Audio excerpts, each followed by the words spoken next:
आज का भजन एक गहरा है।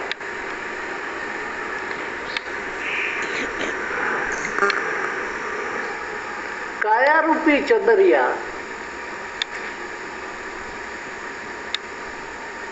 आत्मा के रस से भीगी है।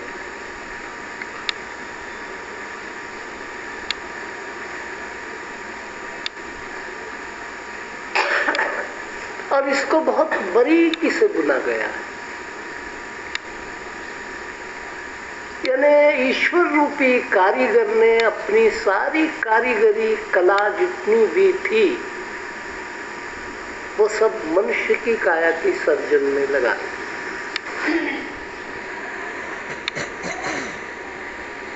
और ईश्वर के पास कुछ भी नहीं रहा। सर्वस्व बुद्धि, सर्वस्व कला, सर्वस्व जो कुछ था प्रभु के पास, उसको लगा करके परमात्मा ने मनुष्य का सर्जन किया। और फिर उसको आत्मरस में डुबा दिया।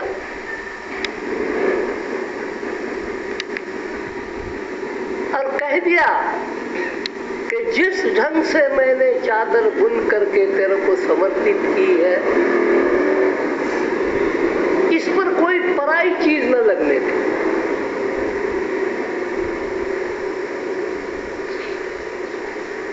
इतना बच बच करके संसार के अंदर चलता रहे कि इस पर दूसरा कुछ रंग न चढ़े।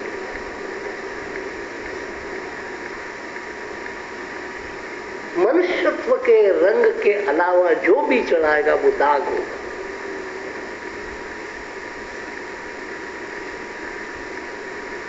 चादर पर दाग मत डाल। तू मेरे चरणों में मेरे पास आने का तब अधिकारी होगा कि चादर उड़, ये तेरे में परीक्षा करना चाहता हूं कि तेरे को चादर उड़ा देता हूं। मैं अपनी बुनी हुई चादर उड़ा देता हूं अपने हाथ से, संसार की बुनी हुई नहीं। अब तेरे चलने में कितनी कुशलता है ये देखना चाहता हूं। अब तेरे को 50 रंगों से, हजारों रंगों से भरे हुए जगत में मैं मुसाफरी करने को कहता हूं। जा घूम करके आ, और मैं तेरे को तब स्वीकार कर दूंगा जब तू अपनी चादर ज्यों की त्यों ओढ़ करके मेरे पास आए। फिर मैं तेरे को निज रूप में संभालूंगा। मैं दागी को अपनाता नहीं, मैं शुद्ध को अपनाता हूं। अगर दागी को मैं अपने में ले लूंगा, मैं भी दागी बन जाऊंगा। इसलिए चादर ओढ़, संसार में जा। अगर संसार में नहीं गया तो कोई बड़ी बात थोड़ी है कि चादर मेरे साथ आएगी। कुछ किया ही कुछ नहीं आपने, कहीं गए नहीं, कहीं घूमे नहीं, एक जगह बैठे रहे पर्ची लगा करके, तो उसमें कौन सी बड़ी बात हो गई कि आपकी चादर साफ रहेगी। इसमें आपका क्या पुरुषार्थ है? एटमॉस्फेयर ही नहीं था कि आपकी चादर गंदी हो जाए। लेकिन मैं तेरे को जगत में भेजूंगा जहां दाग लगाने वालों की भरमार है। अरे जब तेरी चिट्ठी चादर देखेंगे तो सबको ईर्ष्या हो जाएगी कि हमारी तो मैली कुचैली है, 50 दाग वाली, इसकी चिट्ठी क्यों? इसलिए लोग तेरे पीछे हाथ धो के पड़ेंगे, हर हालत में कोशिश करेंगे कि तेरी चिट्ठी चादर मैली हो जाए। अगर तू ज्यों की त्यों चादर लेकर के मेरे पास आया, मैं समझ लूंगा तू पास हो गया। और साथ साथ ईश्वर ने ये बहुरंगी संसार बनाया, एक रंगी चादर बनाई और बहुरंगी संसार बनाया। भांत भांत के लोग, भांत भांत के उनकी अक्ल, भांत भांत के दिमाग, भांत भांत के विचार, भांत भांत के धर्म, भांत भांत के संप्रदाय, भांत भांत की शंकाएं, भांत भांत के वहम। कोई पूछो मत खिचड़ी का इसका। इतनी एक उलझन वाली खिचड़ी है कि आप पचा भी नहीं सकते। उसके बीच में तेरे को भेज देता हूँ जा।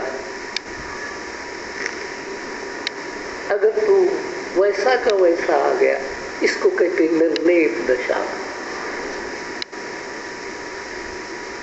अगर लेप लगा करके आ गया तो तू मेरा नहीं।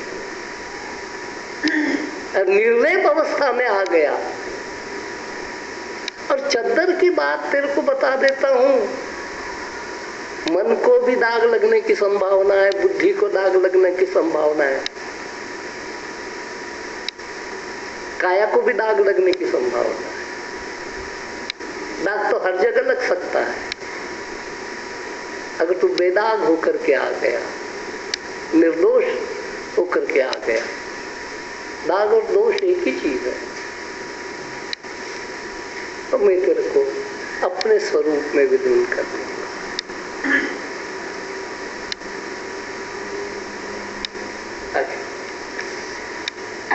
अष्टकमल का चरखा बनाया, 5 तत्व की बीनी, 9-10 मास बुनन में लागे, मूर्ख मैली कीनी।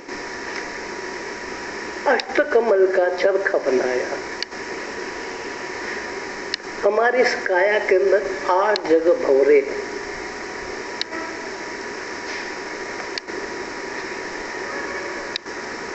और संज्ञा भी महापुरुषों ने दे दी। नयन कमल, वदन कमल, मुख कमल, कर कमल, चरण कमल, है ना कमल। इसका चरखा बनाया। अब पृथ्वी, आप, तेज, वायु, आकाश, इनकी पूनी बनाई। पंच तत्वों की पूनी, अष्टकमल दल का चक्का, एक हृदय कमल।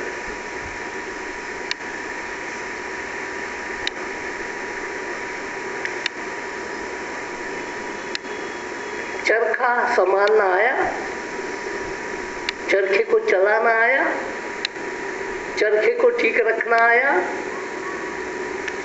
जो चूं चूं करे वो चरखा किस काम का। चरखे के पुर्जे पुर्जे में तेल डालना पड़ता है, लुब्रिकेटिंग ऑयल। इसलिए आप देखते हो, आप सिलाई मशीन चलाते हो, आपको एक कुप्पी रखनी पड़ती है, कुप्पी, कि पुर्जे घिस न जाए। अब पुर्जे घिस गए तो सिलाई ठीक नहीं होती। अष्टकमल का चरखा बनाया, 5 तत्व की पूनी।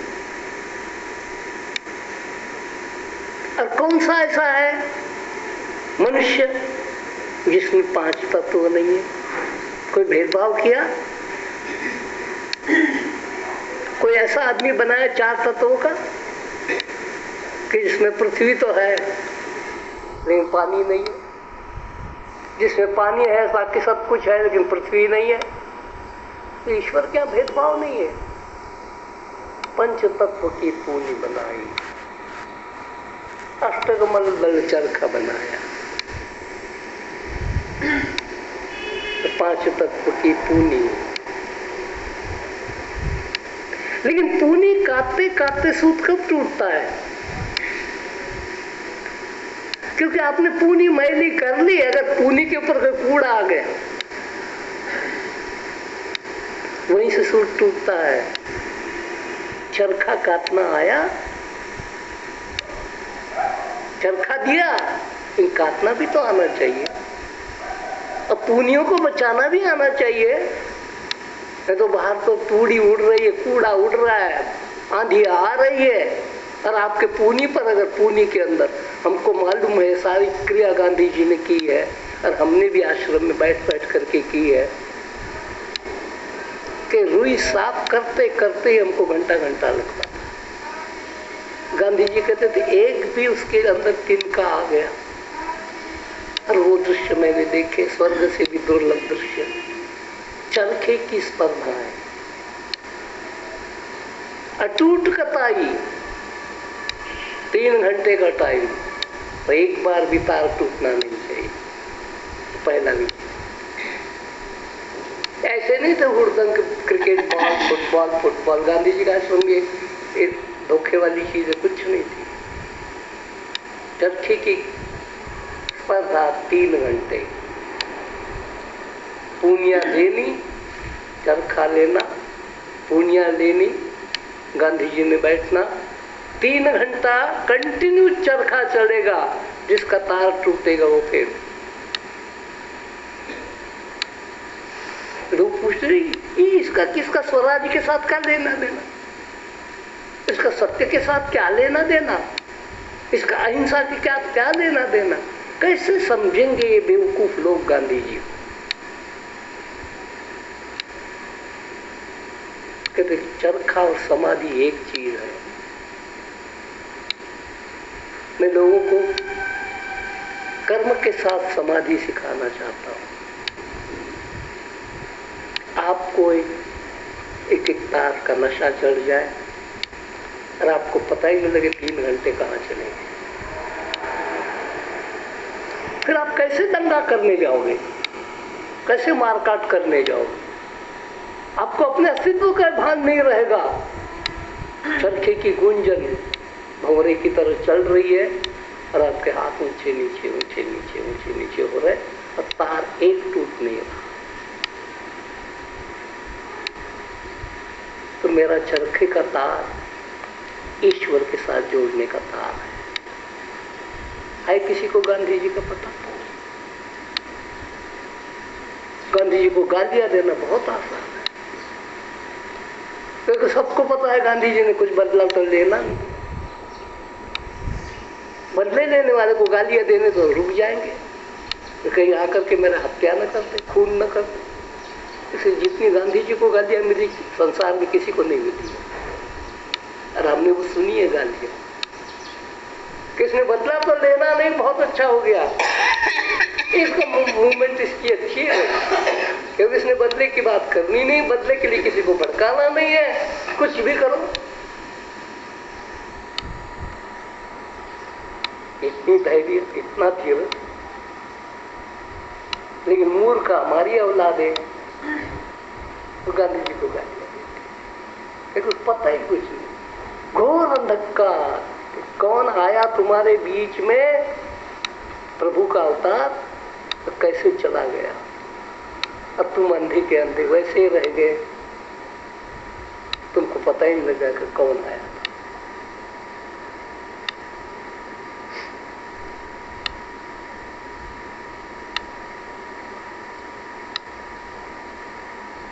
जो चरखा 3 घंटा काटेगा, अब सचमुच चरखा काटते काटते समाधि की अनुभूति हो जाती है। पिन ड्रॉप साइलेंस, और आवाज सिर्फ चरखे की, जैसे भंवरे की गुंजन। और ये दृश्य मैंने देखा, लाख लाख आदमी एक जगह बैठ करके चरखा काट रहा है। 1 लाख आदमी कोई थोड़ा होता है। ये मोरारी बापू फापू हमको कुछ नहीं जचते, लाख आदमी इकट्ठे हो गए तो क्या होगा? सिर्फ कान का रस, आत्मा से कोई लेना नहीं।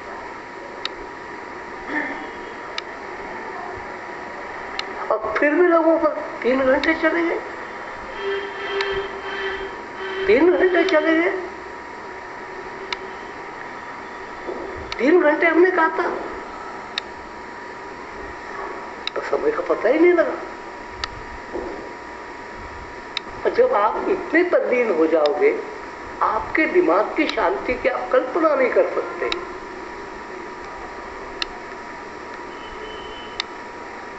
क्या आप उस समय कितने पीसफुल अपने को समझते थे? किसी का कोई साउंड नहीं, सिर्फ चरखे का साउंड, और एक्शन जो चल रहा है, लाखों हाथ नीचे हो रहे, लाखों हाथ नीचे आ रहे, लाखों हाथ नीचे हो रहे, लाखों हाथ नीचे आ रहे।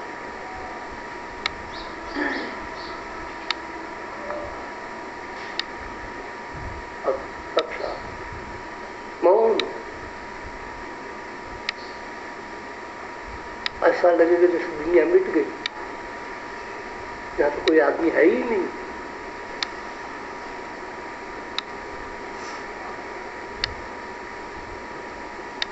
उसमें हम भी शरीक होते थे। अब 3 घंटे अटूट कताई जब करनी होगी तो सरदार पटेल पूछते थे, बापूजी इतनी कड़ी कसौटी आप क्यों रखते हो, ये क्या है?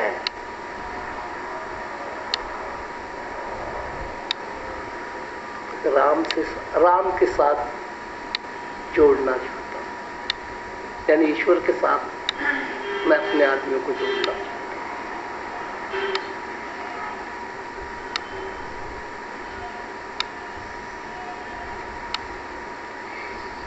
और समाप्ति के पर एक भजन गाएगा, काचे ते तातने हरजिए बांधी, जन ताड़े तेन तेमनी रे, मने लागी कटारी प्रेम।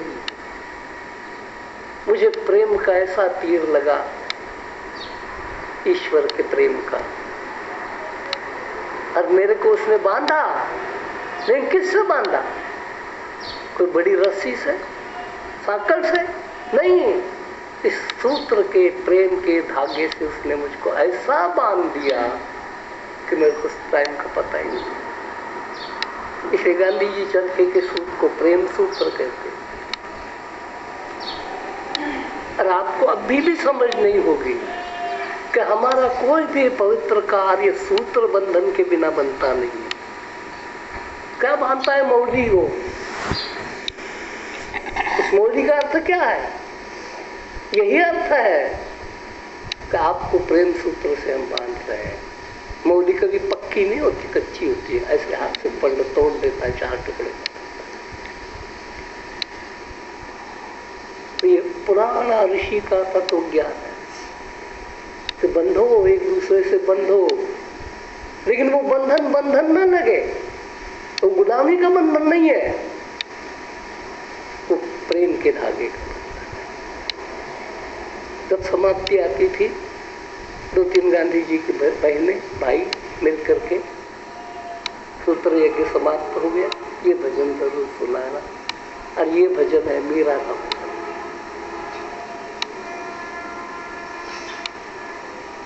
मुझको कृष्ण ने बांध तो लिया है, लेकिन वैरी का बांधना और प्रेमी के बांधने में फर्क है।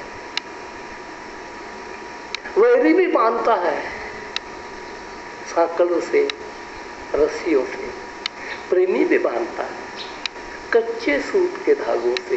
बलात्कार नाम की कोई चीज नहीं, जबरदस्ती नाम की कोई चीज नहीं। कांचे ते तातने हरजिए बांधी, जिन ताने तिन तेमनी। और ऐसा बांध करके ले जाता है, उस कच्चे धागे से ले जाता है अपनी तरफ। कहाँ ले जाता है? अपने घर, वैकुंठ, जहाँ आनंद के सिवा कुछ नहीं है।